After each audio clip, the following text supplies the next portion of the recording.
Welcome to the Bedtime Stories channel.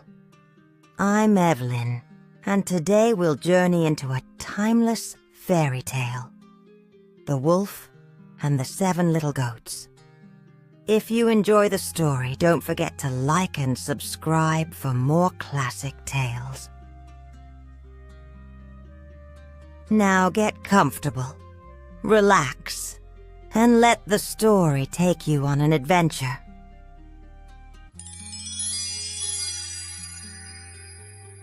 Once upon a time, in a cozy little house nestled at the edge of a vast and enchanting forest, lived a loving mother goat and her 7 playful kids.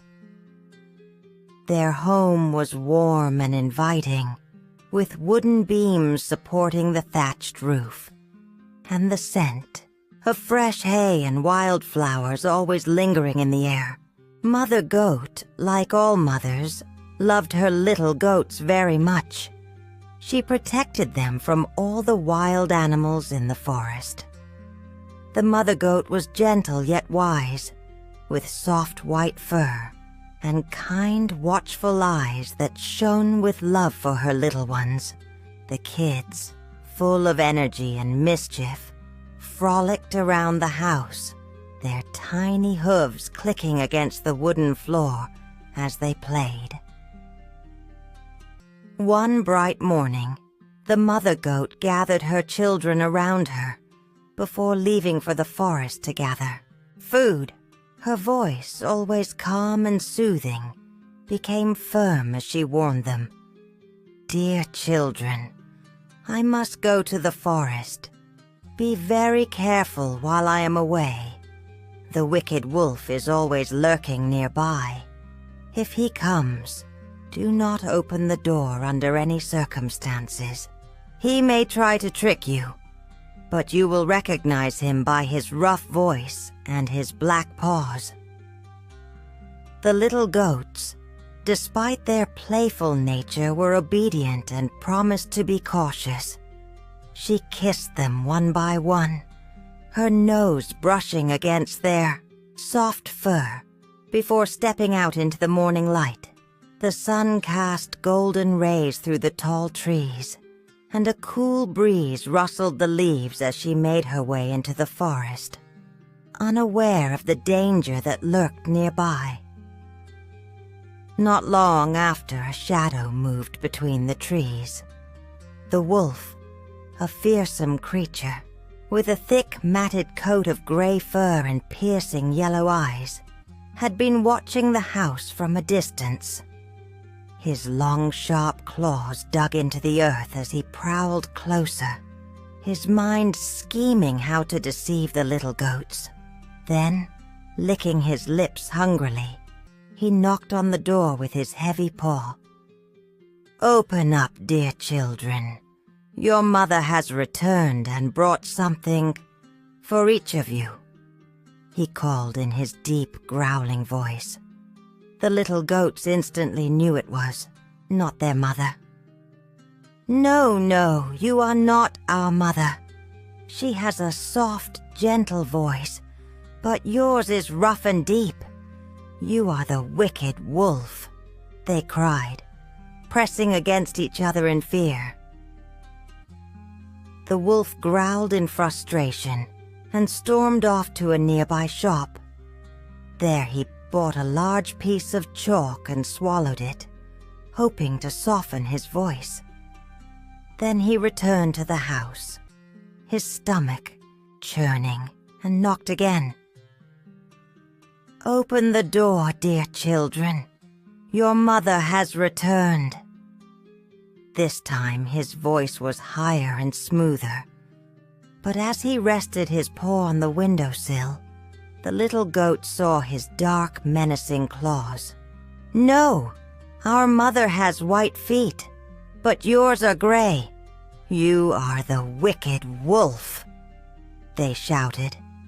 Now seething with rage, the wolf ran to the baker and snarled, "Smear my paws with dough so they become white."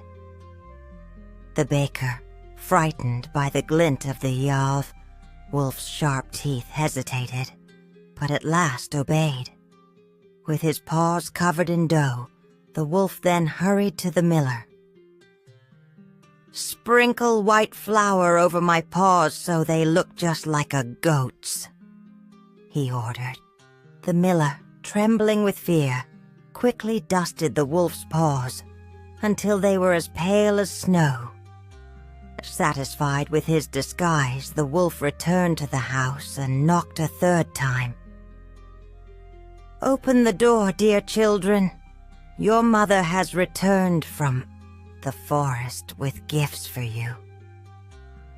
His voice was gentle, and when the little goats peeked through the crack in the door, they saw white paws. Their doubt wavered, and believing it to be their mother, they unlatched the door.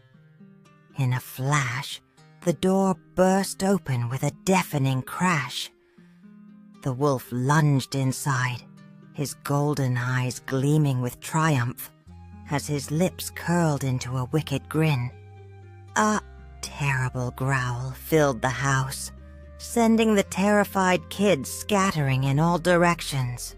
One dove under the table, another crawled beneath the bed, a third squeezed into the oven, one hid in the kitchen cupboard, another crept under the wash basin, yet another climbed inside a large chest, and the smallest, trembling with fear, slipped inside the tall grandfather clock. The wolf sniffed the air, his keen nose leading him to each trembling little goat. One by one he swallowed them whole, his stomach stretching grotesquely with each gulp. Only the smallest kid, hidden deep inside the clock, remained safe. With a belly full and a satisfied grunt, the wolf staggered out of the house and collapsed beneath an old oak tree in the meadow, where he soon fell into a deep, snoring sleep.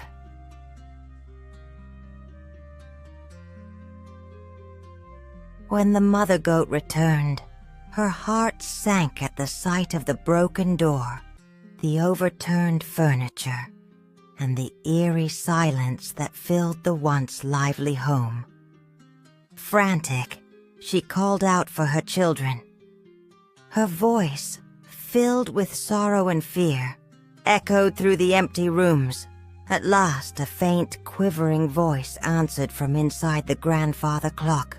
The smallest kid crawled out, his eyes filled with tears, and sobbed as he told his mother what had happened.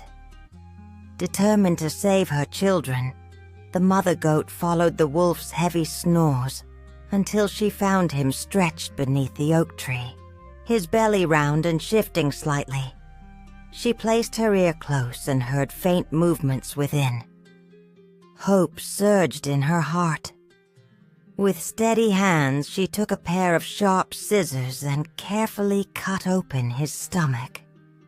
To her immense relief, one by one, the little goats tumbled out, shaken but unharmed. They clung to their mother, their eyes wide with astonishment and joy. The mother goat, her heart burning with righteous anger, gathered heavy stones and filled the wolf's belly with them before sewing him back up.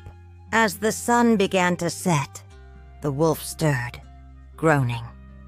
He felt an unbearable thirst and heaved himself to his feet, the weight in his belly making him sluggish. He staggered toward the well, lapping up water greedily.